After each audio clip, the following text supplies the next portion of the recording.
আসসালামু আলাইকুম। আমার ইউটিউব চ্যানেল যেটা আমার ২য় ইউটিউব চ্যানেল সেখানে আপনারা আমার এই লাইভ দেখছেন এবং ফেসবুক পেজ এই ২ টা থেকে লাইভে আসলাম। কারণ লাইভগুলো যাওয়ার সাথেই বিশাল চক্র পেছনে লেগেছে। তারা এটার আ রিপোর্ট করছে। তো যে কারণে মেইন চ্যানেলটাকে আপাতত একটু সেভে রাখতে চাই লাইভ টাইপ থেকে। যাই হোক যারা আ দেখছেন আমার এই চ্যানেলটাতে যারা লাইভ দেখছেন তারা এটা উম আ আপনাদের পরিচিত যারা আছে তাদেরকে জানিয়ে দিতে পারেন যে এই চ্যানেলটা আমার। কারণ অনেকেই বিভ্রান্ত হইতে পারেন। ফেসবুক পেজগুলো যে পেজগুলো এখন আ আছে, আমার ভেরিফাই ফেসবুক পেজটা যেহেতু এখনো ফেরত পাইনি, সেই কারণে আমার এই 1.5 মিলিয়নের যে পেজটা এখন আ আপনারা দেখেন, সেটার বাইরেও অনেক পেজ বের হয়েছে যেগুলোতে নানান ধরনের বিভ্রান্তি ছড়ানো হয়। এটার ব্যাপারে আপনারা সাবধান থাকবেন। আমি যদি নতুন কোনো পেজ বা YouTube চ্যানেল করি সেটা নিশ্চয়ই আমি আমার YouTube চ্যানেল যেটা আছে সেখানে পোস্ট করে আপনাদেরকে জানাবো এবং আমার পেজ যেটা এখন 1.5 মিলিয়নের আছে সেটাতে আপনাদেরকে জানিয়ে দেওয়া হবে। যাই হোক আপনাদের যে বিষয়টা নিয়ে আমরা কথা বলার জন্য এসেছি সেটা আপনারা নিশ্চয়ই শিরোনামে দেখতে পেরেছেন।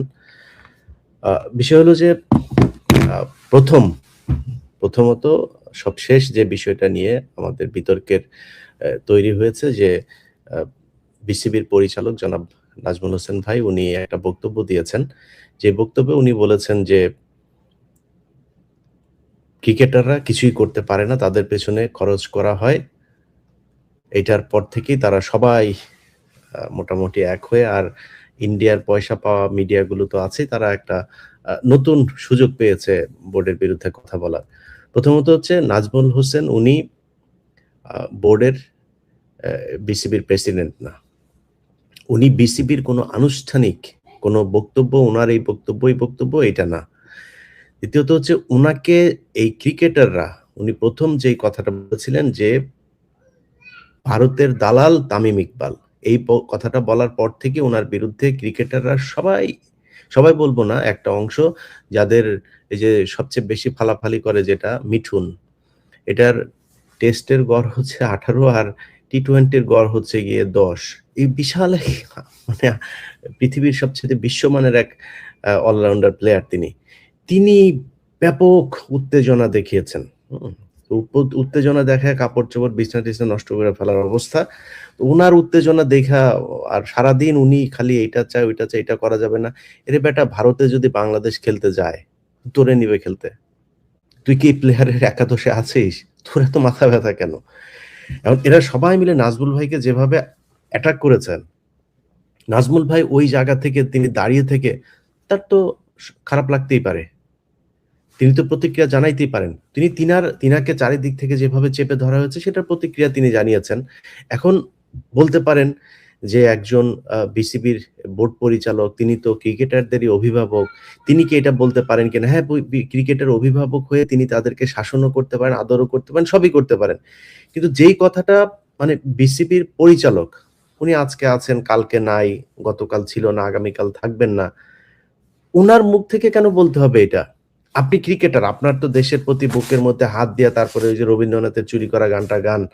তো এই আপনি যেভাবে ভাব দেখান আপনি বিশাল দেশপ্রেমিক। ইন্ডিয়া যখন মুস্তাফিজকে বের করল, কয়জন ক্রিকেটার এটাকে নিয়ে ভারতের বিরুদ্ধে কথা বলেছেন? কয়জন ক্রিকেটার এই তামিম যিনি কিনা এত দেশপ্রেম দেখাইতে আসলেন, তিনি প্রতিবাদ করেছেন ভারতের এটা? করেন নাই। এখন উনাদের মূল কি চাহিদাটা কি? চাহিদাটা হচ্ছে উনারা খেলতে যাবেন। খেলতে গেলে কি হবে? খেলতে গেলে টাকা-পয়সা পাবে। না খেললেই তো ম্যাচের ফিটা পাবেন না। আর তামিম ইকবাল তারপরে যে আজকে বাংলা এডিশনে একটা আ করা হয়েছে আপনার খালেদ মাহমুদ সুজন। তার যে ২,৫৮ না ৫৭ লাখ টাকার যেই চুরি করা, এইটার প্রতিবেদনটা দেখানো হয়েছে। সেখানে বিসিবির নথি দেখানো হয়েছে। তো এই চোরেরা এদেরকে টাকা-পয়সা দিয়া তারপরে ভারত পালে। পাইলে তারপর যখন তাদের সুযোগ সুবিধা মতো এরকম কিছু আপনার সুশীলও আছে দেখবেন। এসব সুশীলরা আপনি ভারতে যখন গরুর মাংস খাওয়ার কারণে একটা মুসলমানকে পিটায় মেরে ফেলা হয়, কোনো সমস্যা হয় না। কিন্তু উনাদের সমস্যাটা কোথায়? সমস্যা দেখবেন বাংলাদেশে যদি নাকি কোনো আওয়ামী লীগ করে, কাউকে যদি নাকি কারোর উপর কোনো অত্যাচার হয়, তিনি যদি হিন্দু হয়ে থাকেন, তখন উনারা সংখ্যালঘু নির্যাতনে চলে আসেন। অথচ এই সংখ্যালঘু পরিচয়ে গেল 15 বছর বাংলাদেশের আলেমদের উপরে, মুসলমানদের উপরে কি পরিমাণে নির্যাতন হয়েছে। এই গেল 54-55 বছরে কতজন হিন্দুকে আপনার গুম করা হয়েছে? কতজন হিন্দুকে খুন করা হয়েছে? আর মুসলমান কয়জনকে খুন করা হয়েছে বলেন? এরা এই চিত্রটাও ভারতের সামনে তুলে ধরে না। যেই ক্রিকেটাররা আজকে বিশাল দেশপ্রেম দেখাচ্ছেন, আপনারা কি জানেন আইসিসি সবশেষ বিসিবির সাথে যেই মিটিং করেছেন, সেই মিটিংয়ে আইসিসি বিসিবিকে কি বলেছেন? আমি প্লেয়ারদের কাছে এটা শুনেছি, অতএব সব প্লেয়ারই তো জানেন বিষয়টা কি হয়েছে। সেখানে বাংলাদেশকে বলা হয়েছে আমরা নাকি এক্সট্রিমিস্ট কান্ট্রি। আমাদের দেশে নাকি সব এই কি বলে এই জঙ্গিরা থাকে। আমাদের দেশে জঙ্গিদের ব্যাপারে আমরা কথা বলি না তাদের। তো বিসিবি থেকে জবাব দেওয়া হয়েছে যে বাংলাদেশের জঙ্গিরা যদি থেকে থাকে, জঙ্গিদের কারণে তো ভারতের ক্রিকেটারদের আসতে কখনো কোনো সমস্যা হয় নাই। বা তারা যদি কিছু বলেও থাকে বিসিবি তো কোনোদিন তাদের কথা শোনে নাই। কিন্তু এই বিসিসিআই কি করেছে? বিসিসিআই তাদের দেশের এই শিব কি বলে ওদের, আর হইল গিয়া এই যে মোদির দল বিজেপি, শিবসেনা বিজেপি, এদের কথায় তারা প্লেয়ারকে বের করে দিয়েছেন। আপনারা তো শুনেছেন, আপনারা রাষ্ট্রীয়ভাবে জঙ্গি রাষ্ট্র, রাষ্ট্রীয়ভাবে আপনারা জঙ্গিদেরকে লালন পালন করেন। আজ পর্যন্ত গরুর মাংস খাওয়ার কারণে যাদেরকে পিটিয়ে মারা হয়েছে তাদের বিচার হয়েছে কোনো? তারা এইভাবে অপমান করে এবং তুচ্ছ তাচ্ছিল্য করে কথা বলে তারা সব শেষ মিটিংটাও করেছেন। মানে ওরা হইলো গিয়ে রাজা আর এই দেশের মানুষ সব প্রজা, এরকম একটা চাকর বাকরের মতো আচরণ করা। এগুলো প্লেয়াররা জানে না, এগুলো তামিম ইকবাল জানে নাই, এই মিঠুন জানে নাই, এগুলো অন্য প্লেয়াররা জানে নাই, তাদের গায়ে লাগে না, তারা প্রতিবাদ করেছে। মানে সবাই একটা ইতে থাকে, আইপিএল এ যদি ডাক না দেয়, আমরা যদি ইন্ডিয়ার বিরুদ্ধে কথা বলি, আর কিছু আছে নগদ টাকা পেয়ে তারপরে তাদের পক্ষ হয়ে কথা বলে। এইটাই হচ্ছে মানে বাস্তবতা। এখন নাজমুল হোসেন ভাই যেটা বলেছেন, যে কথাটা বলেছেন, আমি এতক্ষণ যা বললাম ইট সিমস লাইক আমি নাজমুল ভাইয়ের কথার বিপরীতই বললাম। কিন্তু এবার আসল পয়েন্টে আসেন। বাংলাদেশের পরে আফগানিস্তান খেলা শুরু করেছে, বাংলাদেশের পরে আয়ারল্যান্ড এসছে, তাদের সাথে ম্যাচ হারে না, নিয়মিত হারে, তাও নিয়মিত। আফগানিস্তানের কাছে আপনার ইয়েও হয়েছে, কি বললো ওটা, হোয়াইট হাউস ওয়াশও হয়েছে এই বাংলাদেশ। আপনারা যেই খেলা করেন, আপনাদেরকে যে সুযোগ সুবিধা দেয়া হয় ওইটার ধারে কাছে আছে? এতদিনে আপনাদের অন্তত বিশ্বকাপে গিয়ে সেমিফাইনাল ফাইনাল নিয়মিত খেলা উচিত। আপনারা কি করেন? একজন যদি আউট হন, মনে হয় সব লাইন ধরে বিকাশের পেমেন্টের মতো একটার পর পর একটা পড়তে থাকেন। তা আপনাদের বিরুদ্ধে কথা বলবে না? বিসিবি বোর্ড পরিচালকরা কথা বলবে না? বিসিবি প্রেসিডেন্ট কথা বলবে না আপনাদেরকে নিয়ে? সমালোচনা করবে না? সমালোচনা তো করবে, সমালোচনা দিতে হবে। আজকে যদি মনে করেন আপনারা এই যে যাওয়ার জন্য এত ফাল পারতেছেন না ইন্ডিয়াতে, সব ভয় টয় সব দূর করে আপনারা গেলেন। গিয়া যে গোহারাটা হারবেন ইন্ডিয়াতে, পাবলিক যে আপনাদের তখন কি করবে এটা বুঝতে পারছেন? স্টেডিয়ামে পাবলিকের পকেটের টাকা দিয়ে আপনারা খেলেন। বাংলাদেশের জনগণের টাকায় আপনারে কোটি কোটি টাকা ইয়ে দেওয়া হয়, বেতন দেওয়া হয়, বিভিন্ন সুযোগ সুবিধা দেওয়া হয়। একটা ম্যাচ হারলেই 2 কোটি ইয়ে, তারপরে এই যে ওই যে কি বলে প্লট, এগুলো কি আপনার বাপের টাকা? শেখ হাসিনার বাপ দিত? বাংলাদেশের জনগণের সেই টাকা আপনাদেরকে দেওয়া হয়। তো সেই টাকা নিয়ে আপনারা খেলা করেন, আপনার দেশের প্রতি দায়বদ্ধতা নাই, যা মনে চায় তাই করেন। স্টেডিয়াম থেকে একটা কেউ কিছু বললে তারা আবার মারতে যান। এত ভাব মারলে তো হবে না। আর আপনারা এত ভাবের প্লেয়ার হয়েও যান নাই যে আপনারা ভারত, অস্ট্রেলিয়া, সাউথ আফ্রিকা, ইংল্যান্ডের মতো বিশাল বিশাল দল নিয়মিতভাবে আপনারা ভালো খেলে যান। আপনাদের কোনো ধারাবাহিকতা নাই, আপনারা খেলেনও না ভালো।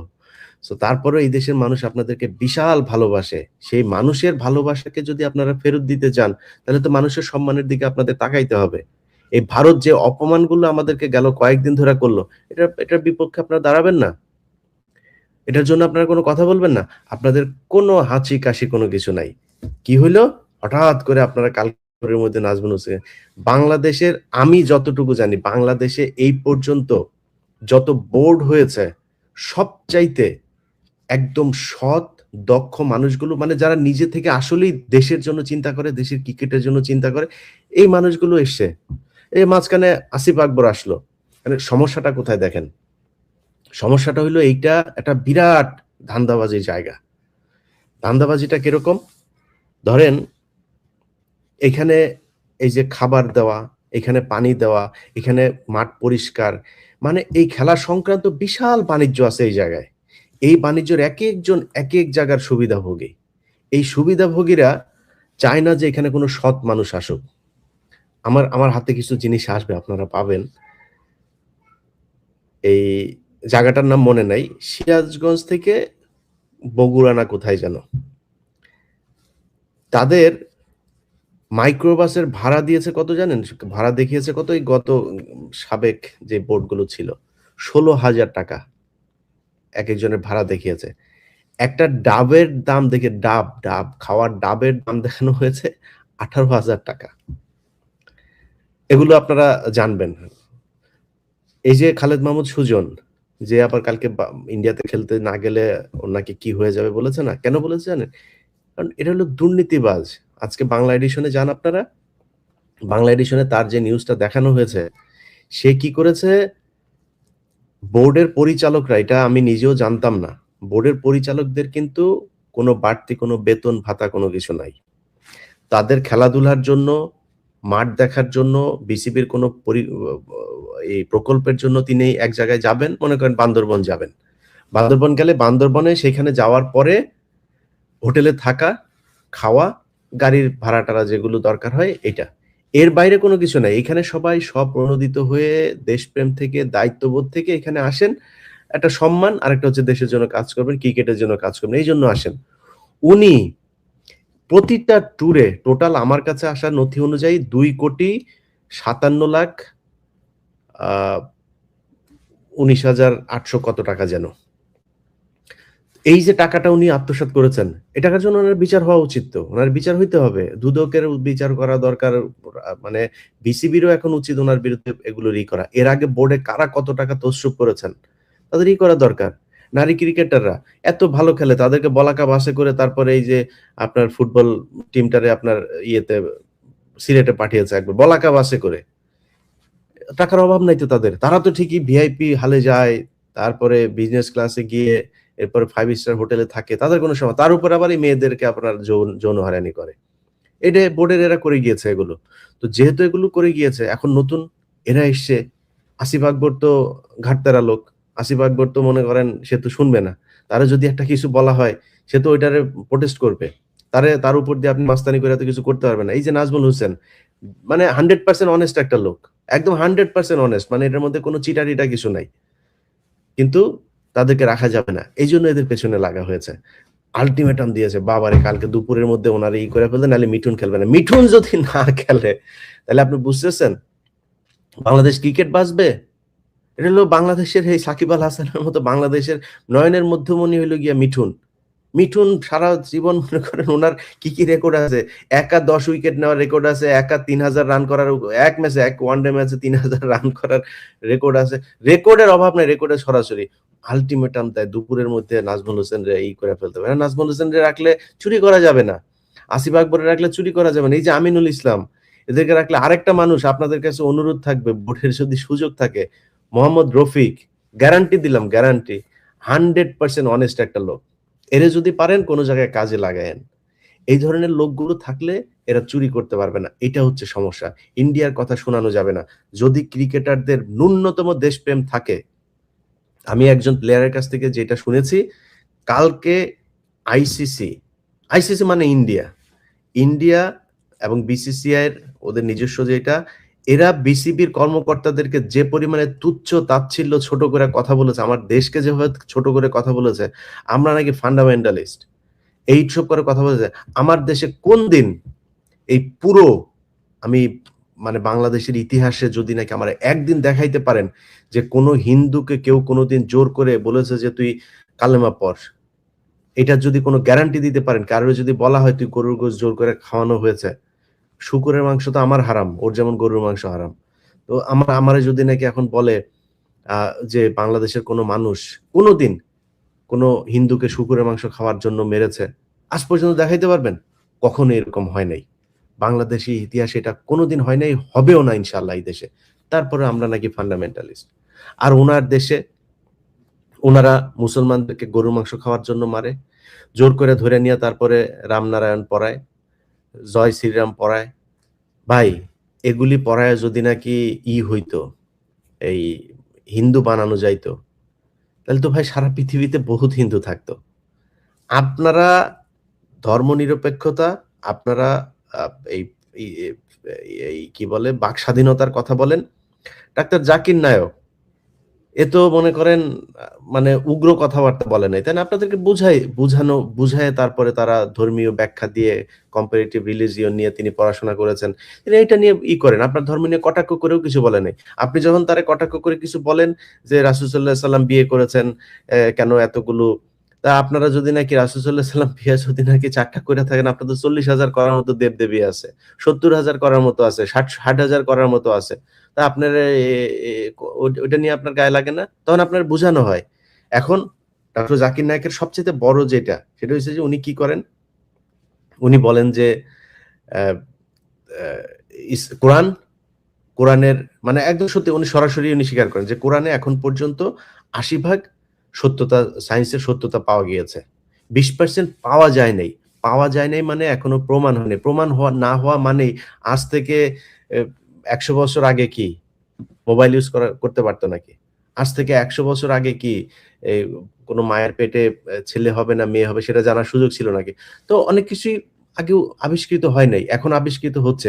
এই আবিষ্কার হয় নাই তার মানে কি এটা সম্ভব না? এটা মিথ্যা? না, আবিষ্কার হয় নাই মানে হয় নাই। একসময় মানুষ জানতো যে এই সূর্য ঘুরে, এখন জানে পৃথিবী ঘুরে। তার মানে কি সায়েন্স তো ভুল করেছিল।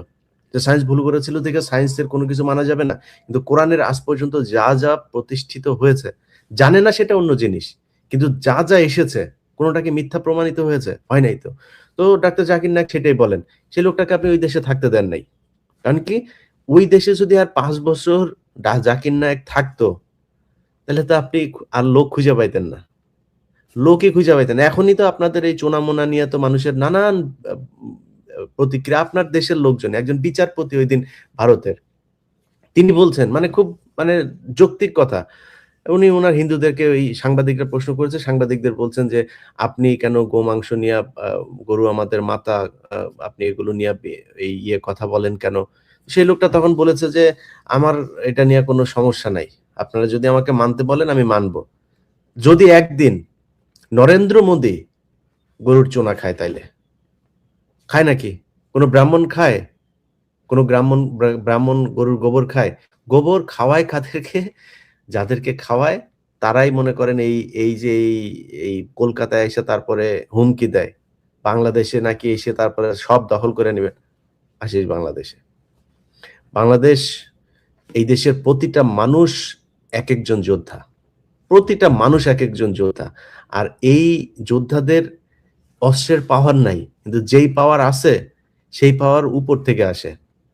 ওইটারে নিয়া লাগালাগি করে তারপরে দেশ দখল করে নিয়া যাবেন, এত সোজা না। এখন হাসিনা নাই। সো এই মূর্খ এগুলোরে দিয়েই এই যে কলকাতায় যে পশ্চিমবঙ্গের যেই মানে যেই হিন্দুগুলো আছে, এদেরকে কিন্তু সারা পুরো আমেরিকায় এদের প্রচন্ড ছোট তুচ্ছ-তাচ্ছিল্য করে দেখা হয়। বাঙালি শুনলে ভারতের কোন জায়গায় বহুত ভালো অভিনেতা আছে। বলিউডে শুধু বাঙালি এই কারণে টিকতে পারে নাই। খোঁজ নেন দক্ষিণ, উত্তর যেইখানে যাবেন বাঙালি এদেরকে প্রচন্ড ঘৃণার চোখে দেখা হয়। ভারতেই দেখা হয়। এরা এসে বাংলাদেশের উপরে চালায়। বেটা বাংলাদেশ যেটুক হাগে তোরা ওইটুক খাওয়ার সুযোগ পাইস। বাংলাদেশের মানুষের জীবনযাত্রা সম্পর্কে তোদের কোনো আইডিয়া আছে? তোদের ওইখানে তো মানে এই আমার তো পাশে, তাই না? আমি তো জানি ভারতের কি অবস্থা। ভাই আমার ফ্যামিলির লোক গিয়েছে ভারতে। বহু আগের ঘটনা। আমার মার চিকিৎসার জন্য। একটা মাছ কিনে এনেছে বড় মাছ। সে মাছ কেনার জন্য পুলিশ ধরেছে। যে, "তুমি এটা কিনছো কেন?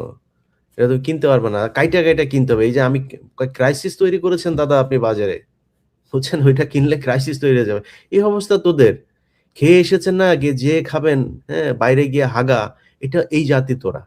তোরা এসে আমাদের সাথে এসে মাস্তানি করতে আসিস। এদেরকে কাজে লাগাই ব্রাহ্মণরা তাদের এই একটা ধর্ম ব্যবসা করে। বললেন তো? ভাই আপনারা ভারতের পশ্চিমবঙ্গের অনেক মানুষ আছে আমার ভিডিও দেখেন। আপনাদের কমেন্ট-টমেন্ট ইমেইলে পাই।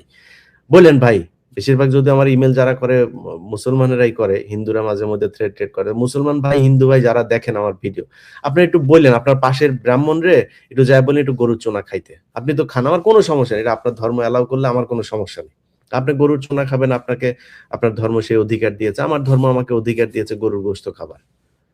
আমার আমার ধর্ম আমাকে বলেছে যে গরুর চুনা যদি তোমার গায়ে লাগে তুমি নাপাক হবা। তোমারে পাক হয়ে তারপরে ইবাদত করতে হবে। এটা আমার ধর্ম। এখন আমার ধর্ম আমি মানবো, আপনার ধর্ম আপনি মানেন। কোন সমস্যা নেই। আপনার ব্রাহ্মণরে যায়া বইলেন যে, "ভাই একটু গরুর চুনা খাও, একটু গোবর খাও। এটা তো অনেক ভিটামিন তো গরুর গোবরে তো অনেক ভিটামিন। একটু খাইতে বললেন।" তাইলে আমরা বুঝবো যে হ্যাঁ, ঠিক আছে। মানে আপনারা বুঝবেন যে না ঠিক আছে তাইলে এটা উনারা আমার গুরুজনেরা যা বলে তাইলে এটা ঠিকই আছে। এই ব্যবসায়ের এই যে অস্ত্র হিসাবে আপনারা কাজে লাগেন সারা জীবন এই অচ্যুত হয়েই থাকতে হবে। আর এই কলকাতায় বসা তারপরে ভারতরে হুমকি দিতে পারবেন। এর বাইরে আর কোন কিছু পারবেন না। যাই হোক, আমরা যে বিষয় নিয়ে আলোচনা থেকে অনেক দূরে চলে গিয়েছে। বাংলাদেশ ক্রিকেট বোর্ডের ক্রিকেটারদেরকে বলব, ভাই একটু সামনের দিকে ২ দিন পরের দিকে তাকান। মনে করেন কথার কথা, আপনি এই এ আইসিসির ক্রিকেটে খেলতে গেলেন। মনে করেন খেলতে গেলেন। আমরা কিছু শর্ত-টর্ত তো তাদেরকে দেওয়া হয়েছে, আমরাও কিছু শর্ত দিয়েছে। সেই শর্তের পরে একটা সমঝোতা হইলো আপনারা খেলতে গেলেন। এখন ২ টা অল্টারনেটিভ হইতে পারে। যেমন বাংলাদেশ ক্রিকেট বোর্ড বলেছে যে আয়ারল্যান্ডকে খালি বাংলাদেশের গ্রুপে নিয়ে আসতে, বাংলাদেশকে আয়ারল্যান্ডের গ্রুপে নিয়ে যাইতে। অর্থাৎ আয়ারল্যান্ডের ম্যাচগুলো সব শ্রীলঙ্কাতে। তাইলেই সবকিছু সমাধান হয়ে গেল। আচ্ছা আরেকটা বিষয় বলে রাখি। বোর্ডের সাথে কালকে আইসিসির মিটিং এর একটা গুরুত্বপূর্ণ জিনিস। বোর্ড বলেছে যে, তোমরা আমাদেরকে নিরাপত্তা দিতে পারবা কিনা?" তারা বলেছে, "এটা আমাদের দায়িত্ব না।" তোমার দেশে খেলতে যাবে, তুমি এটার দায়িত্ব না। তার মানে ওরা একটা ঘটনা ঘটানোর বাংলাদেশ ক্রিকেটকে আরো ৩০ বছর পিছায় নেয়ার জন্য একটা পরিকল্পনা ওদের আছে। ওরা বলবে, "একটা হামলা হয়েছে তো কি হইল? হতেই পারে। উনারা তো যত কিছুই করুক উনারা জঙ্গি না। মুসলমান কোন দেশে কিছু করলে সেটা জঙ্গি।" এখন উনারা করে ফেলতে পারে, উনারা দিবেন না। তো বোর্ডের যেটা যে আয়ারল্যান্ডকে যদি এই গ্রুপে দেওয়া হয়, এই গ্রুপ থেকে যদি বাংলাদেশকে আয়ারল্যান্ডের গ্রুপে দেওয়া হয়, তাহলে ক্রিকেটের পুরো ম্যাচগুলো আমাদের হবে শ্রীলঙ্কাতে। সমস্যা কি করেন?